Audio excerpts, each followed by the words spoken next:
In this video, we're going to learn all about the Las Vegas International Formula One circuit together, and we are going to go out on track and try to learn it as quickly and as consistently as possible. So if you're interested, keep watching.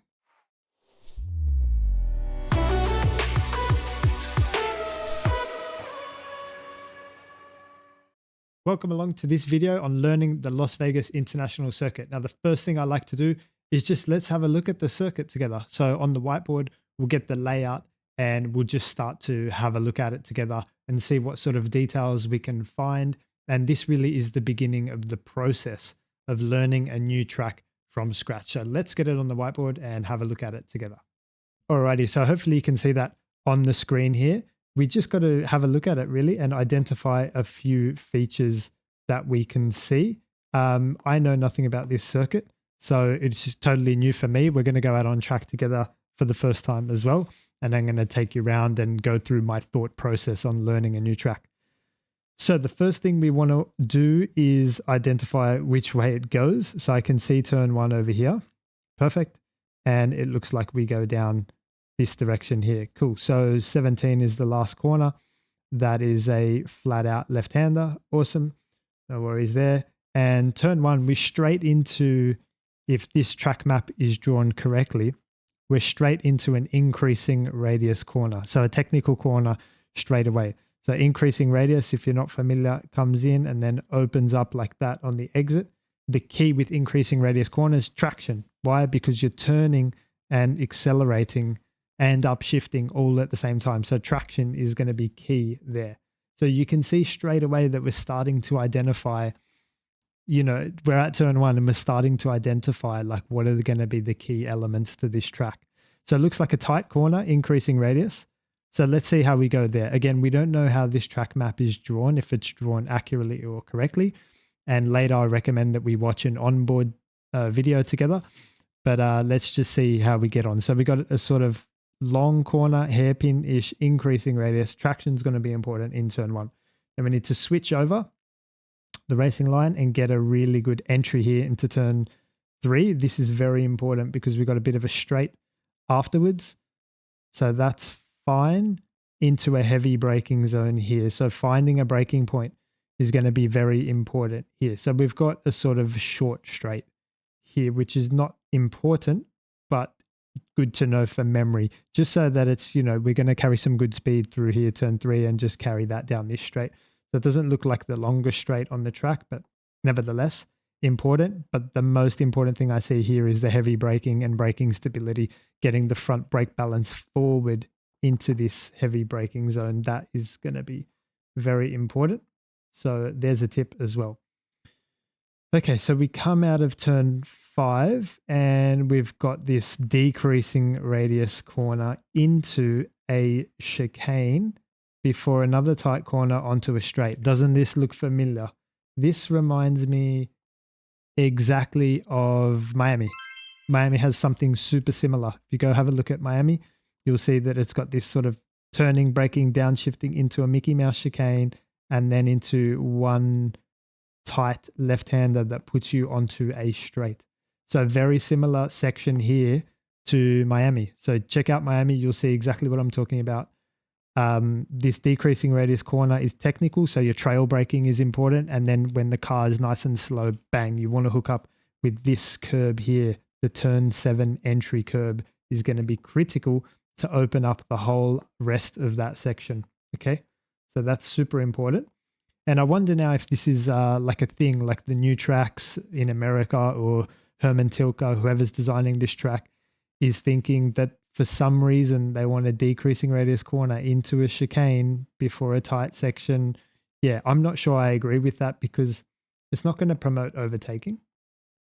Firstly, because the car in front's always going to get on the throttle earlier than you, and this straight is not long enough really to get a good slipstream. So I don't think it's going to promote much overtaking.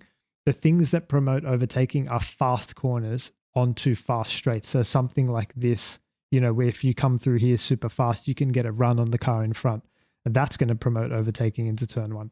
I'm not sure of the purpose of turns 7, 8, and 9 being similar to Miami. Nevertheless, here it is. We've got a decreasing radius corner into a sort of chicane and another tight left-hander turn 9. Cool. So we got what looks like a flat out straight. And here's what I'm talking about. So like a faster run onto a long straight is going to promote overtaking. So like a really short corner here, turn 12, very short apex corner, left-hander.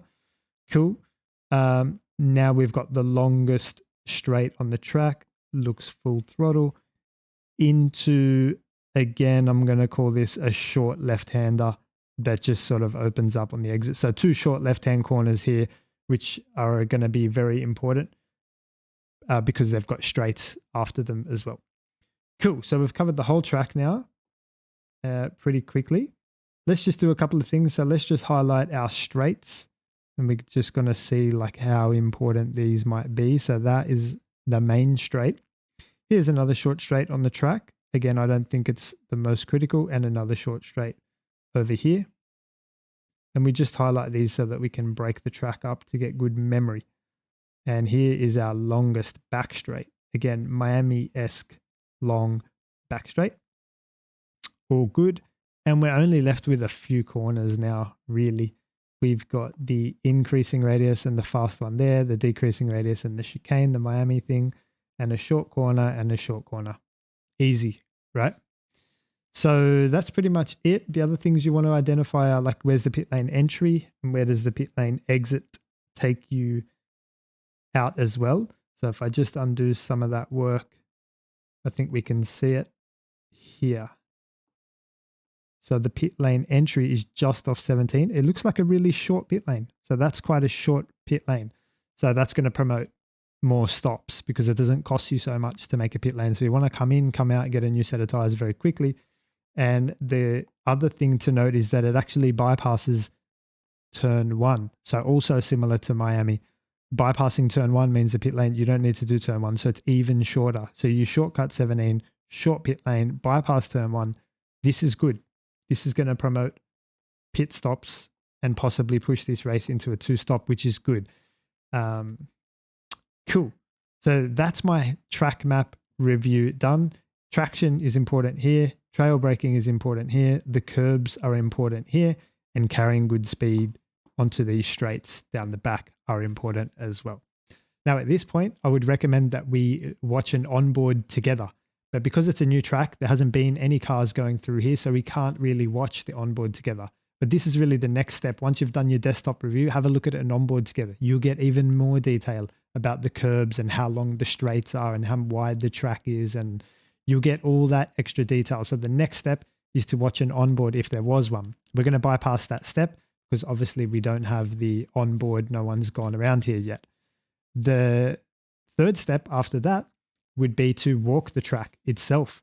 Again, you're going to get even more detail. Have a look at the curbs in detail. Are they high profile, low profile? What's the asphalt like? Is it grainy? Is it slippery? Is it smooth? What's the aggregate size like? How much grip do you feel underneath your foot? All these sort of things are going to just give you more information before you go out on track. So it's desktop review, video review, which we can't do, track walk, which we also can't do, and then finally going out on track. So we're going to do the final part, going out on track now. So let's head over to F123 and have a look around together.